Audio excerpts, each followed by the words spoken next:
Hello दोस्तों, आज बात करेंगे कि स्मॉल कैप फंड में सबसे अच्छा परफॉर्मेंस किसने रही है पास्ट के अंदर और इन फ्यूचर भी कौन सा ऐसा फंड है जो अच्छा करके दे सकता है, कौन से फंड के फंड मैनेजर अच्छे हैं, किसने सबसे अच्छा रिटर्न निकाल के दिया है, किसका एक्सपेंस रेशियो कम है और किसका पोर्टफोलियो कितना अच्छा डाइवर्सिफाइड है और कौन सा फंड जो है इन फ्यूचर अच्छा रिटर्न निकाल के दे सकता है, उसके बारे में आज हम डिस्कशन करेंगे। तो चलिए आइए दोस्तों शुरू करते हैं अपना आज का ये वीडियो। तो सबसे अच्छा फंड जो है जिसने सबसे अच्छा परफॉर्म करके दिया है वो है क्वांट एएमसी। 2018 में इसने एक एएमसी को एक्वायर किया था जिसका नाम था escort AMC. Escort mutual fund के नाम से काफी सारे फंड मार्केट में अवेलेबल थे। इस एएमसी को क्वांट ने एक्वायर किया था।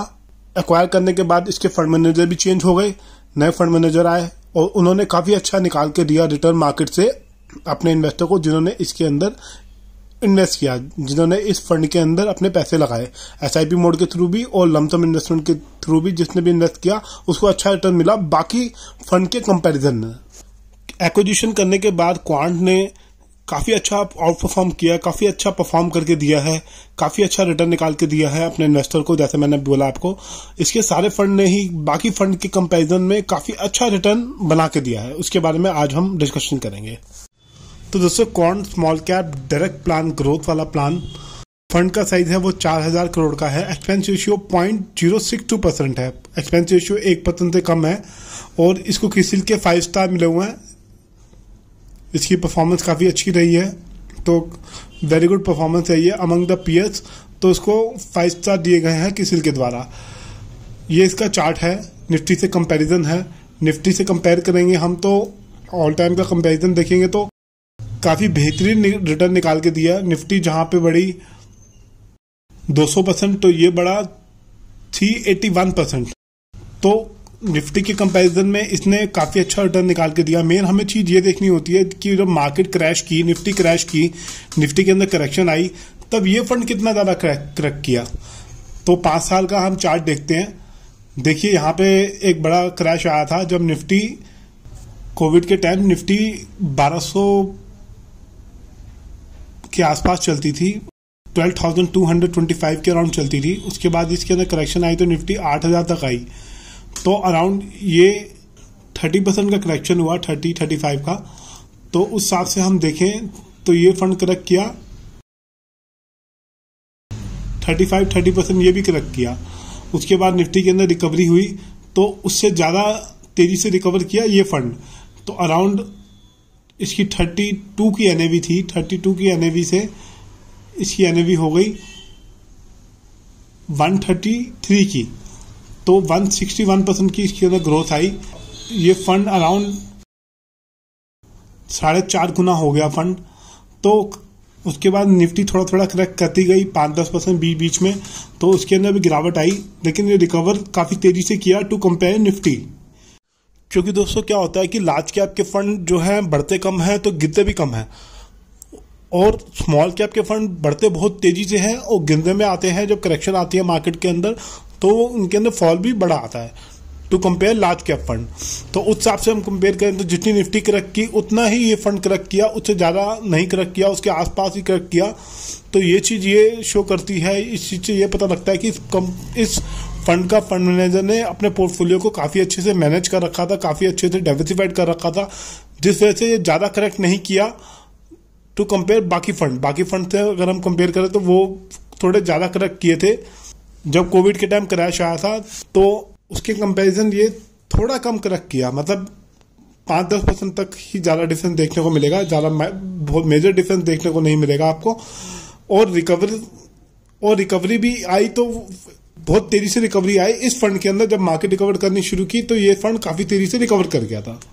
तो हम इसका रिटर्न देखें तो पिछले 1 साल में 27% का रिटर्न दिया इसने, 2 साल में 49% का और 3 साल में 343% का रिटर्न इसने निकाल के दिया है अपने इन्वेस्टर को। तो इसका CAGR ग्रोथ देखें तो इसकी अराउंड 5 साल की जो CAGR ग्रोथ है, मतलब हर साल ये 26% के रेट के हिसाब से इसने रिटर्न निकाल के दिया पिछले 5 साल के अंदर।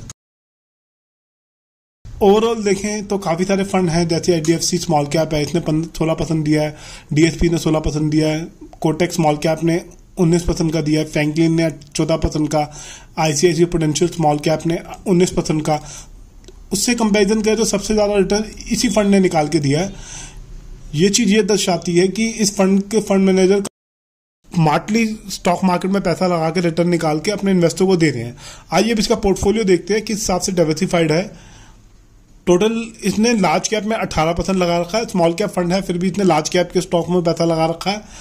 मिड कैप में 8.13% और स्मॉल कैप में 48%। मैंने इसके पोर्टफोलियो को कई बार एनालाइज किया, मैंने पाया कि इसने काफी सारे स्टॉक थे ऐसे जिसको सेल करके प्रॉफिट बुकिंग करके ये और स्टॉक में शिफ्ट होगा। कहने का मतलब ये है कि इन्होंने शफलिंग करते रहे अपने स्टॉक की। जो स्टॉक इनको लगता था कि परफॉर्म नहीं करेगा आने वाले समय में, उसको बेच के ये दूसरे स्टॉक में इन्होंने पैसा लगाया जो अच्छा रिटर्न निकाल के दे सकता था आने वाले समय में उस टाइम के हिसाब से। इससे ये पता चलता है कि जो फंड मैनेजर है वो बहुत ही स्मार्ट, बहुत ही इंटेलिजेंट और बहुत ही एक्सपीरियंस वाला है, जिसको मार्केट की उतार चढ़ाव की सूझबूझ बहुत अच्छी है। ये चीज ये दर्शाती है कि ये फंड जो है आने वाले समय में भी अच्छा करके दे सकता है अगर यही फंड मैनेजर इसी को रन करते रहें, इसी को मैनेज करते रहें तो। इसके अंदर बाकी रेशियोज हैं, वॉलेटाइल तो है, ये बीटा जो है 0.082% है। तो ये मनी कंट्रोल वेबसाइट है, आप डिटेल में समझना चाहते हैं तो ये सारी रेशियोज हैं, आप देख सकते हैं। इस फंड के अंदर पर्सनली मैंने भी इन्वेस्ट किया था, लेकिन मुझे थोड़ा पैसे की रिक्वायरमेंट थी तो मैंने इसको सेल कर दिया। अब मैं वेट कर रहा हूं कि अगर ये करेक्शन आए इसके अंदर तो मैं इसके अंदर फिर से इन्वेस्ट करूं। दोस्तों मैं एसआईपी मोड के थ्रू कभी इन्वेस्ट नहीं करता हूं म्यूचुअल फंड में, मैं लमसम ही इन्वेस्ट करता हूं। जैसे कि मैंने एक फंड के अंदर अभी इन्वेस्ट कर रखा है, मैं आपको दिखा देता हूं। मैंने टैक्स सेविंग फंड में इन्वेस्ट किया था तो इसमें थोड़ा सा प्रॉफिट हो रहा है मेरे को अभी। तो मेरी कोशिश ये रहती है कि जब मार्केट करेक्ट करे तब स्मार्टली एक्ट किया जाए, उसके अंदर इन्वेस्ट किया जाए फंड के अंदर, और जब वो बहुत ज्यादा बढ़ जाए तो उसमें प्रॉफिट बुकिंग कर ली जाए। तो ये मेरी वॉच लिस्ट है। ये सारे फंड मुझे पर्सनली बहुत अच्छे लगते हैं, अच्छे फंड मैनेजर हैं इनके अंदर अगर मुझे बाद में करेक्शन देखने को मिलती है तो मुझे सही टाइम मिलता है तो मैं इसके अंदर इन्वेस्ट करूंगा और मैं कोशिश करूंगा कि वीडियो भी अपलोड कर दूं, अपने चैनल के थ्रू बता दूं आपको। बाकी मुझे ये वाला फंड अभी काफी अट्रैक्टिव लग रहा है। इसकी सीएजीआर ग्रोथ 27% की रही है और इसके आप होल्डिंग को देखें तो रिलायंस इंडस्ट्री में इसने 8.5% का इन्वेस्ट किया हुआ है, आईडीएफसी बैंक में 7.91%, आईटीसी में 5%। तो ये इसका पोर्टफोलियो है, आप पोर्टफोलियो को भी रीड कर सकते हैं, शेयर्स भी देख सकते हैं कौन से शेयर में पैसा लगा रखा है। ये जिरोधा की वेबसाइट है, जो जिरोधा कॉइन है, यहाँ पे आप डायरेक्ट फंड में इन्वेस्ट कर सकते हैं। डायरेक्ट फंड में आपके काफी सारे पैसे बच जाते हैं। दो तरीके के फंड अवेलेबल हैं, एक रेगुलर और एक डायरेक्ट। रेगुलर के अंदर इनडायरेक्टली कमीशन जाती है ब्रोकर को, वहीं पे डायरेक्ट में आपके काफी सारे पैसे बच जाते हैं अगर आप डायरेक्ट स्कीम में इन्वेस्ट करते हैं तो, क्योंकि जो रिटर्न आपको मिलता है उसमें से कुछ पैसा कट जाता है रेगुलर प्लान के अंदर, जिस ब्रोकर के थ्रू या जिस एजेंट के थ्रू आपने बाय किया है फंड उसको चला जाता है। वहीं डायरेक्ट में आपका कोई पैसा नहीं कटता, सारा रिटर्न आप ही को मिलता है। बाकी दोस्तों ये क्वांट स्मॉल कैप फंड काफी अच्छा फंड है। अगर आप एसआईपी कर रहे हैं इसके अंदर तो मेरे हिसाब से आपको कंटिन्यू रखनी चाहिए। मैं ऐसा नहीं कहता कि आप स्किप कर दीजिए या उसको सेल कर दीजिए, आप एसआईपी मोड के थ्रू भी इसके अंदर इन्वेस्ट कर सकते हैं। इसका पोर्टफोलियो काफी अच्छा है, डाइवर्सिफाइड है और बहुत ही अच्छे स्टॉक में इसने पैसा लगा रखा है। मैंने एक एक स्टॉक को पर्सनली रीड किया है, मतलब उनको एनालाइज किया है। मैंने पाया कि फंड मैनेजर बहुत अच्छा है, काफी अच्छे से इन्वेस्टमेंट कर रखा है इसने। हो सकता है कि मार्केट अगर करेक्ट करती है इन फ्यूचर तो हो सकता है शायद थोड़ा ये भी करेक्ट करे, लेकिन मुझे ऐसा लगता है कि ओवरऑल परफॉर्मेंस इसकी अच्छी ही रहने की संभावना है इन फ्यूचर। बाकी आप कोशिश कीजिए कि अगर आपके पास 10,000 रुपये की एसआईपी करते हैं आप तो सारे पैसे एक ही फंड में मत लगाइए, एक फंड मैनेजर को मत दीजिए, 2-3 एमसी को पकड़ लीजिए। मतलब जैसे कोटक का ले लिया या आईसीआईसीआई का ले लिया या डीएसपी ब्लैक रॉक का ले लिया है, फ्रैंकलिन का ले लिया या काफी सारे और भी फंड है, एसबीआई है, इनमें से कोई 1-2 फंड चुन लिए, उसमें आप एसआईपी मोड के थ्रू पैसा लगा सकते हैं। ऐसा मत कीजिए कि एक ही फंड के अंदर आप सारा पैसा लगा दीजिए। 2-3 फंड मैनेजर को मौका दीजिए उनको परफॉर्म करने का। आपको खुद पता चल जाएगा कि कौन सा फंड ज्यादा बेटर है, कौन सा फंड ज्यादा अच्छा रिटर्न निकाल के दे रहा है मुझे। उसके बाद आप डिसीजन ले सकते हैं कि किसके साथ आपको कंटिन्यू रखना है। बाकी मैंने भी वीडियो बनाया टोटल एजुकेशन पर्पज के लिए, आपको बताने के लिए कि ये फंड जो है आज की डेट में काफी अच्छा करके दे रहा है, मार्केट में काफी अच्छा रिटर्न निकाल के दिया है इसने। बाकी आप एक्सपेंस रेशियो के टर्म्स में भी देखेंगे तो इसका एक्सपेंस रेशियो काफी कम है टू कंपैरिजन दूसरे फंड। कईयों का 1% तक भी रहा है एक्सपेंस रेशियो और कईयों का 0.80%, 0.89% ऐसे तक है। तो इसका एक्सपेंस रेशियो भी कम है और फंड मैनेजर भी अच्छा है। और इसका बाकी फंड्स को भी हम कंपेयर करेंगे आने वाले समय में। मैं बताऊंगा आपको कि लार्ज कैप में कौन सा अच्छा फंड है। हर कैटेगरी के अलग अलग फंड के ऊपर मैं वीडियो बनाऊंगा। अब मैंने स्मॉल कैप के अच्छे फंड के ऊपर वीडियो बनाया, तो मैं उम्मीद करता हूं दोस्तों ये वीडियो अच्छा लगा होगा। ये वीडियो टोटली एजुकेशन पर्पस के लिए था, कोई रिकमेंडेशन नहीं है। आप कोई भी फंड में इन्वेस्ट करने से पहले अपने फाइनेंशियल प्लानर से डिस्कशन कर लीजिएगा। धन्यवाद दोस्तों इस वीडियो को देखने के लिए।